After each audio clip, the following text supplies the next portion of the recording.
morality, even in the formal sense of the word, is it dead in global foreign politics, global foreign policy?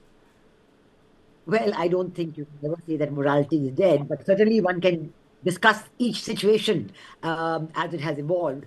And I think certainly if you look at what has happened in Venezuela on the 3rd of January, it has shocked the world. I mean, the world really feels very, very uneasy, very uncertain about it. You spoke about India's reaction to this event.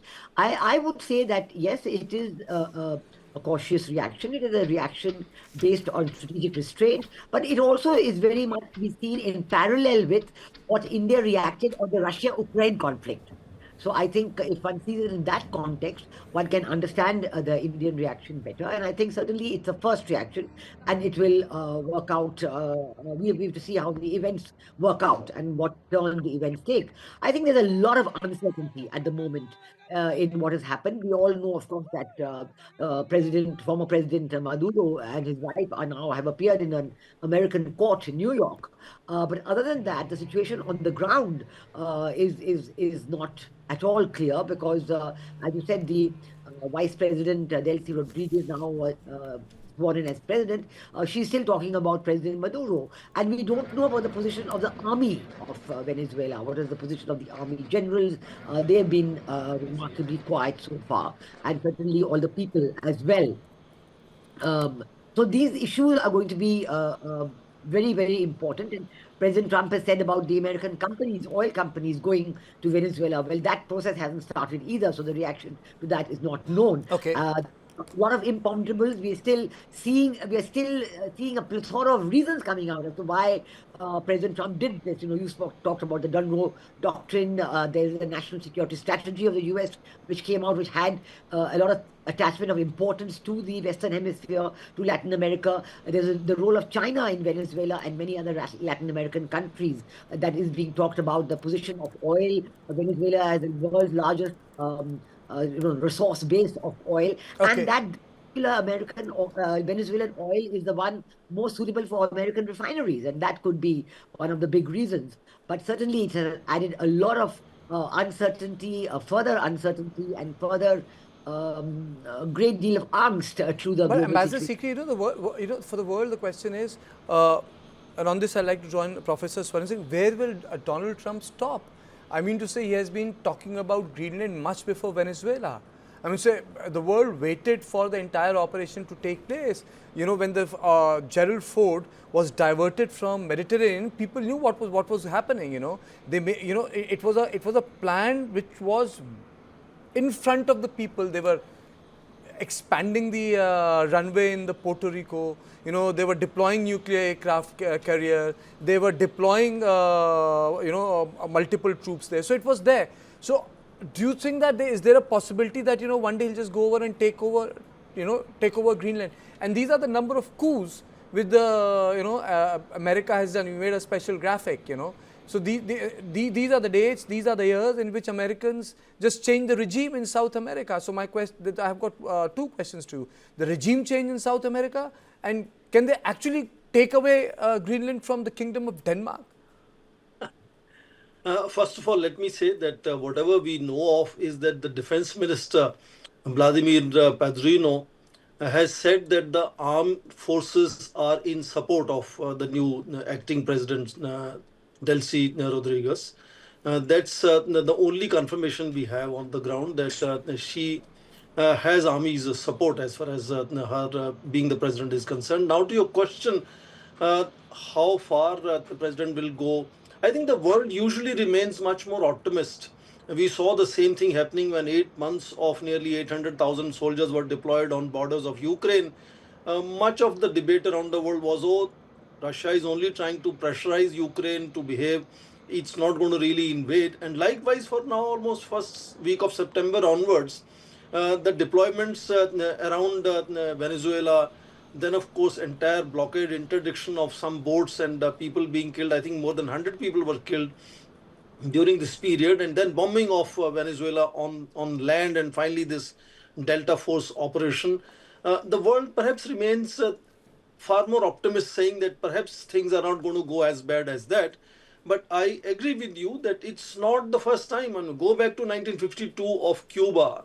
Uh, I think nearly about 20 cases are cited which have been pro-US coup attempts in some of the countries, even twice in Latin America. So this process has been always there from the time of Roosevelt, when Monroe Doctrine was redefined to say it's not simply saying outsiders should not come here, but United States can go into some of these countries to resolve their problems at that time. But now it's clearly whimsical in that sense. So fundamentally, we all knew the President Trump's way of doing things were unconventional, to put it politely.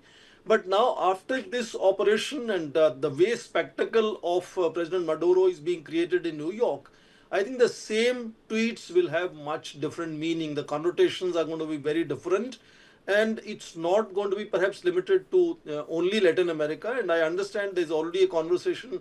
There is a social media conversation about Denmark also now, the Greenland, which may not happen, but the whole sense of paranoia about it is going to be very different.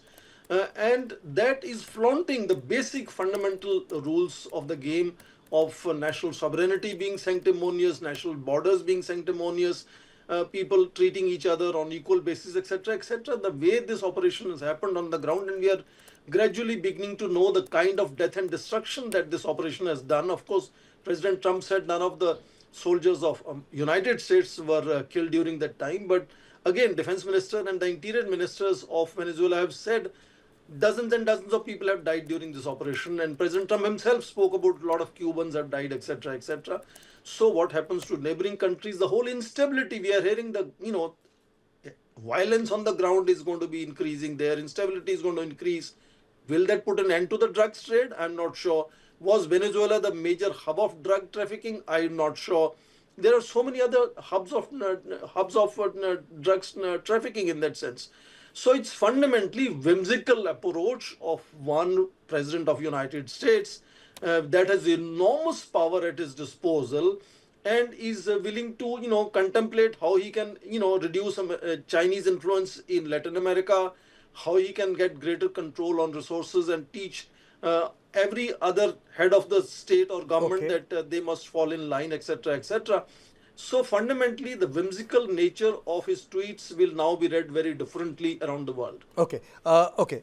General Kulkarni, does America has the capacity to take over lands anywhere it wants? It's not 1820s where America could invade Mexico, arm twist them, force them to take areas from Colorado to Nevada to the Baja California. That's how they expanded, or they purchased Alaska from the Russians. Do you think this sort of do they really have that military pull to take over lands, govern it? Is it possible? Because ultimately it boils down to the military. If you want to take over, it boils down to men standing there.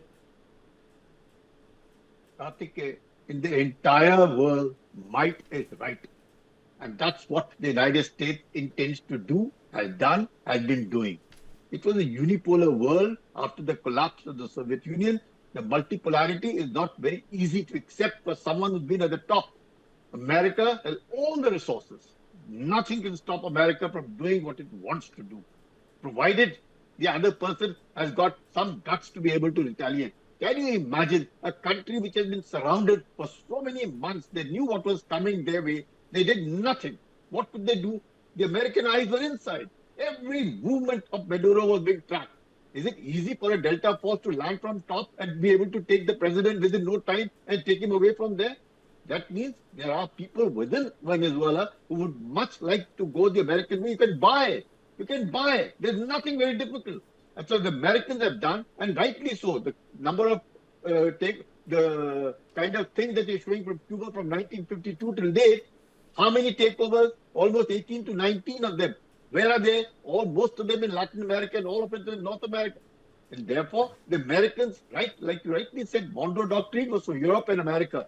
Therefore, a bit of a twist to it by Roosevelt, you have the Latin America, the backyard. Who wouldn't want it? When you are number one, you don't want anybody around you.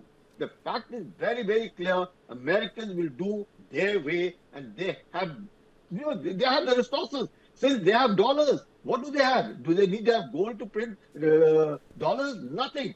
After the deal with Saudi Arabia, where since 1971 that every deal will be in dollars when it comes to oil.